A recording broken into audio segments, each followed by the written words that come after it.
Three levels of bicycle experience and the targets that go with each one. Hi folks, this is Charlie Fuller, and I want to talk to you today about something that's killed more cycling habits than bad weather, bad roads, and bad needs all combined. And that's this one thing, aiming at the wrong target. Now, I watch people quit cycling not because they couldn't do it, but because they held themselves to a standard that had nothing to do with where they actually were. A beginner treating themselves like a veteran, and a veteran still thinking like a beginner. Now, both of them are missing the point entirely. There are three main levels of bicycle experience, and each one comes with its own set of targets. Aim at the right one, and you'll keep riding for life. Aim at the wrong one, and you'll be hanging the bike up in the garage by February. Now, today we're going to be talking about three levels of cycling and the exact targets that make sense for each one. So stay tuned at the end also, and I'll tell you about two additional levels that you need to know about. Now, here's the thing about cycling. It's one of the most forgiving sports on the planet. Low impact on the joints. Good for the cardiovascular system. It works the legs without grinding the knees into dust, and you can do it at 20 or 85. I'm living proof of that.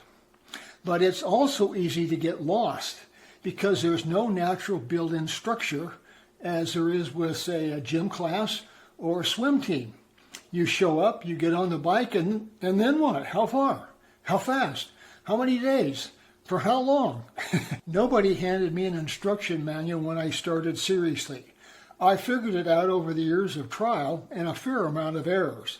My knees talked back to me more than once before I got the balance right. So let me give you the roadmap I wish that I had. Three levels, clear targets, real expectations. Now, level one is for beginners, and I want to be clear about what that means, because a lot of people use the word beginners as an insult, and that's a shame because being a beginner just means that you're getting started. That's not a problem. The whole point is the beginner phase covers roughly your first 3 to 6 months of consistent riding, and here's what consistent means at this level. Not heroic, not impressive, just regular. Your target as a beginner is going to be 2 to 3 rides per week, somewhere between 3 to 8 miles per ride. Now, I can already hear people say, 3 miles? That's nothing. And here's what you need to know. 3 miles on a bike, when your body isn't used to it, and your sit bones aren't acquainted with your bicycle seat, and when your legs are still finding their rhythm, 3 miles is exactly the right dose. The single biggest mistake beginners make, and I've watched this happen more times than I can count, is going out too hard, too far, too fast in number one.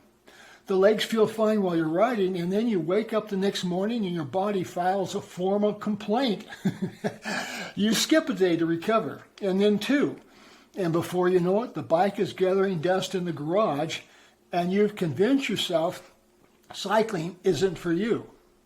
It is for you. You just overdrew the account before it was funded. At the beginner level, your primary target isn't distance, it's habit. Can you get on the bike reliably, twice or maybe 3 times a week, for 6 to 8 weeks straight? If the answer is yes, you've done the hard part. The mileage will come on its own. By the end of 3 months, a beginner who's been consistent should be comfortable riding, say, 8 to 10 miles without stopping. Now, this is where about 40% of riders over 65 will live. This will be the ride that works well for them. However, some might look at it as a green light to move on to level 2. So level 2 is what we call the intermediate rider.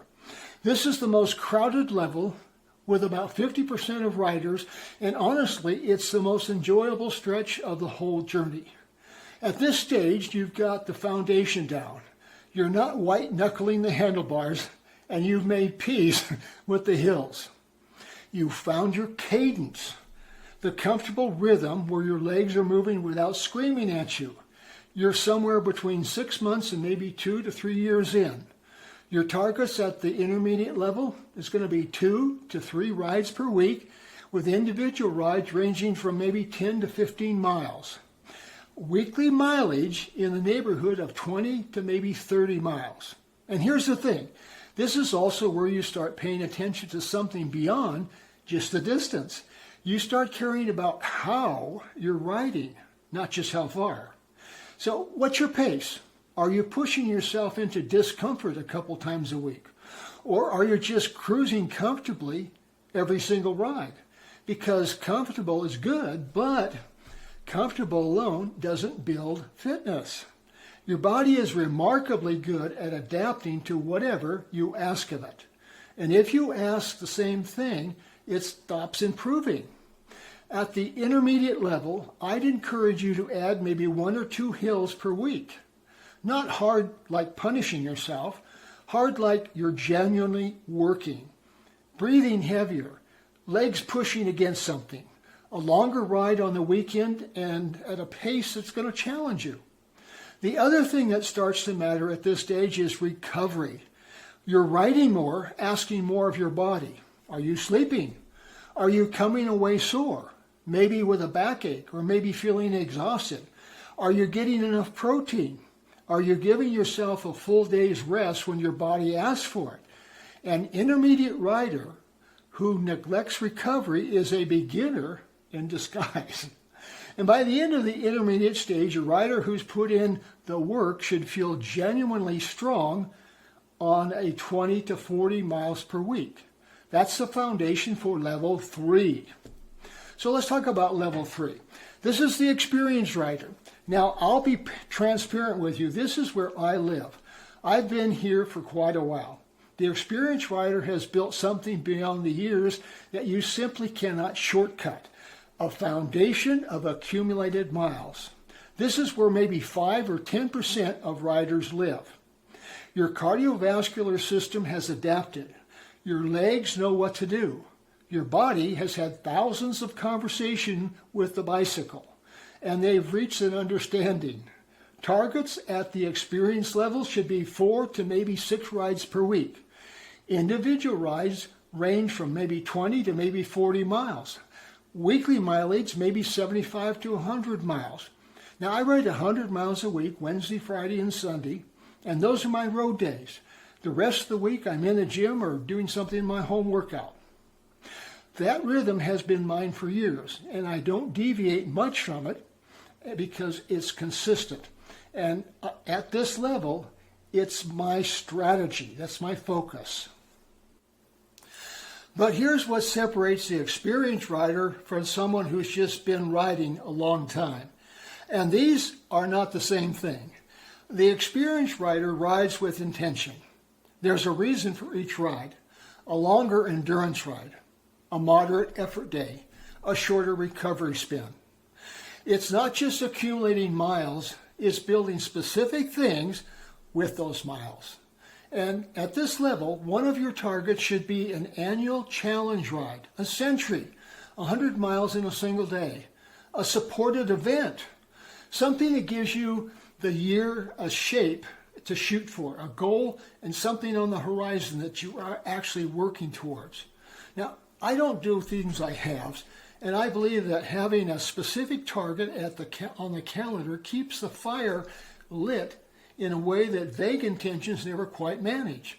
The other thing I'd say to the experienced rider, and this applies with particular force to those of us who are later in the decade, is to watch your ego.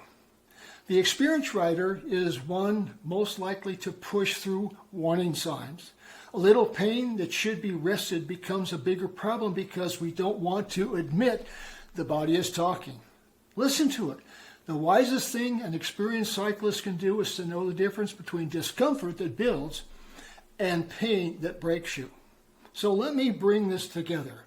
The beginner level, 2 to 3 rides a week, 3 to 8 miles, building habit before distance. Intermediate, 3 to 4 rides a week, maybe 12 to 25 miles per ride, 40 to 60 miles per week, starting to add intention to the effort. Experienced rider, 4 to 6 rides a week, 20 to 40 miles per ride, 75 to 100 miles per week, and ride with the purpose and an annual challenge to aim at. In my city, there are several organized bike races each year. And here's what all 3 levels share. The target is never just the mileage. The target is showing up. That's really important. The target is the next ride and the one after that. The mileage is just how you keep score. Now let's talk about the levels 4 and 5. Level 4. We're human, right? Have you ever planned to go for a ride, but somewhere in the back of your mind, you felt like you just weren't ready to face the wind or the traffic or hills or even other riders that day? Well, nothing specifically wrong. It's just one of those feelings that makes the ride seem just a little bit too much effort. Now, when that happens, I use a little trick on myself. I simply tell myself I'm going out for a short ride, an easy ride, nothing strenuous. Now, with that mindset, I get started without too much pressure. The funny thing is, once I'm out there and moving, I usually get into the groove and end up riding my normal route anyway. Sometimes our mind plays tricks with us. They look for excuses to avoid the ride. Oh, maybe I need a rest day. Or I'll watch the news first. Any excuse will do in many cases. The mind is simply trying to play hooky. But once you get out there, you realize everything feels fine. Level 5. At this level, your body or your mind isn't fooling around. You genuinely don't feel well. Maybe it's a headache. Maybe it's a strained muscle, start of a cold, or maybe you just feel out of sorts. When I feel that way, I give myself permission to take a rest day or change my routine completely. Maybe I'll just relax and watch a movie or read a book. The important thing is to recognize that, as seniors, we will have days like this, and it's usually the best not to force ourselves through a normal workout routine. Okay, I can remember at my 85th birthday, I spent the entire day in bed with food poisoning and I didn't eat a thing. And for the next few days, I eased back into my exercise routine with shorter, lighter workouts. Nothing strenuous, just enough to kind of get back in the groove again. Look, the point of all this isn't to turn you into a competitive cyclist. The point is to give you a clear, honest picture of where you and what you're reaching for, the next level, actually looks like. Because when you know what you're aiming for, the road ahead stops being intimidating and starts being interesting. The road is still open, and so are you. I'd love to hear where you are in your cycling journey. Drop it in the comments. And if this was useful, share it with someone who's just getting started. This is Charlie Fuller, and I'll see you on the road.